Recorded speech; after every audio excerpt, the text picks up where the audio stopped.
झारखंड के एक छोटे से गांव में मिट्टी की दीवारों और खपरेल की छत वाला एक घर था, जिसमें रहते थे विवेक और उसकी छोटी बहन प्रियंका।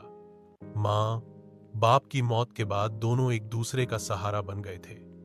विवेक था तो महज 15 साल का, लेकिन उसने पिता की जिम्मेदारी उठा ली। प्रियंका उस वक्त 7 साल की थी। हर सुबह विवेक खेतों में काम करता और दोपहर को प्रियंका को स्कूल ले जाकर लौटता। वह खुद की पढ़ाई छोड़ चुका था, पर प्रियंका के लिए किताबें और कॉपी कभी नहीं रुकती थीं। गांव के लोग कहते, इस लड़के ने तो मां बाप से बढ़कर भाई का फर्ज निभाया है। रक्षाबंधन का त्योहार दोनों के लिए सबसे खास दिन होता। प्रियंका हर साल राखी खुद बनाती और विवेक को बांधते हुए कहती, भैया, जब तक ये धागा है तू सबसे लड़ सकता है ना। विवेक हंसता, तू जब तक बांधती रहेगी मैं हमेशा लड़ता रहूंगा तेरे लिए। वो दिन भावनाओं से भरे होते बिना तामझाम के, मगर दिल से जुड़े हुए। समय बीतता गया। प्रियंका ने इंटर पास किया और विवेक ने उसके लिए शहर जाकर कॉलेज की फीस भरने की ठानी। उसने मजदूरी की, खेत गिरवी रखे, लेकिन बहन की पढ़ाई नहीं रुकने दी। प्रियंका समझदार भी थी और मेहनती भी।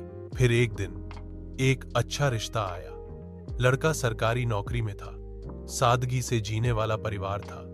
विवेक ने आंखें नम करके हामी भर दी। शादी तय हुई और पूरे गांव ने मिलकर उत्सव मनाया। शादी के दिन जब प्रियंका की विदाई का वक्त आया तो वो विवेक से लिपट कर रो पड़ी। भैया, तू तो अकेला रह जाएगा। विवेक ने उसके सिर पर हाथ फेरा। तू खुश रह, यही मेरी सबसे बड़ी दौलत है। गांव का घर सूना हो गया। वो रसोई जहां प्रियंका की खिलखिलाहट गूंजती थी, अब चुप थी। शादी के बाद पहले कुछ हफ्तों तक प्रियंका फोन करती रही। कभी हंसती, कभी यादें ताजा करती, लेकिन धीरे धीरे फोन आने बंद हो गए। विवेक समझता था, नई जिंदगी, नए रिश्ते, नई जिम्मेदारियां। पर समझना आसान था, सहना नहीं। वो पहले की तरह खेत जाता, पर मन कहीं और रहता।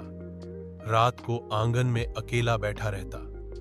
रक्षाबंधन फिर आया, लेकिन इस बार न प्रियंका आई, न कोई राखी।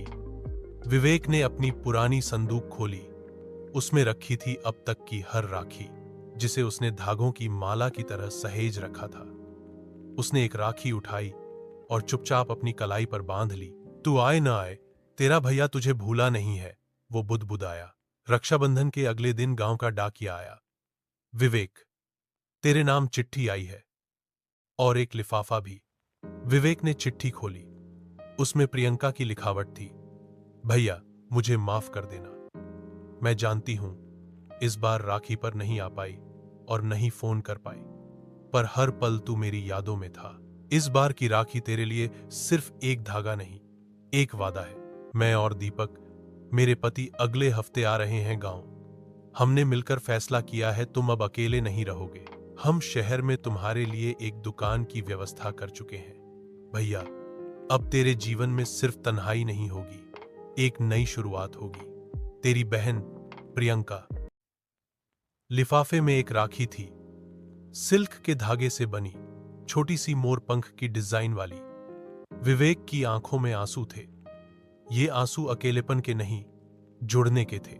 एक हफ्ते बाद प्रियंका और दीपक गांव पहुंचे।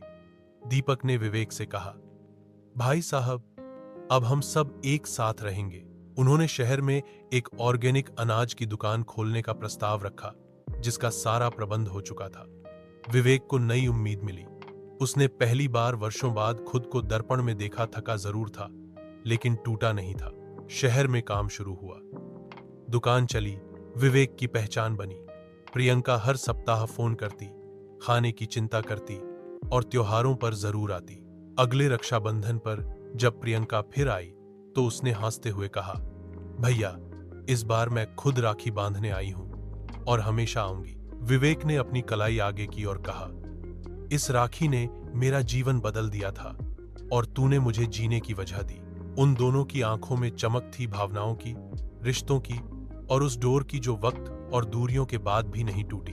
भाई की राखी सिर्फ एक पर्व नहीं थी, वो एक रिश्ता था जो धागों में नहीं, भावनाओं में बंधा था।